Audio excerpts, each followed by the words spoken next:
بسم اللہ الرحمن الرحیم۔ آپ کا ارشاد گرامی تعلیم جنگ کے بارے میں۔ مسلمانوں، خوف خدا کو اپنا شعار بناؤ،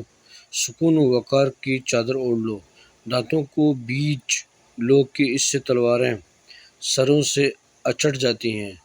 ذرا پوشی کو مکمل کر لو، تلواروں کو نیام سے نکالنے سے پہلے نیام کے اندر حرکت دے دو، دشمن کو ترچھی نظر سے دیکھتے رہو اور نیزوں سے دونوں طرف وار کرتے رہو، اسے اپنی تلواروں کی باڑ میں رکھو اور تلواروں کے حملہ قدم آگے بڑھا کر کرو، اور یہ یاد رکھو کہ تم پروردگار کی نگاہ میں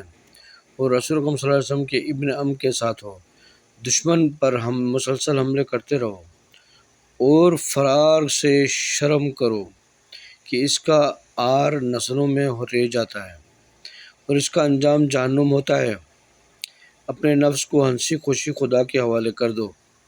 اور موت کی طرف نہایت درجہ سکون و اطمینان سے قدم آگے بڑھاؤ، تمہارا نشانہ ایک دشمن کا عظیم لشکر اور تناب وار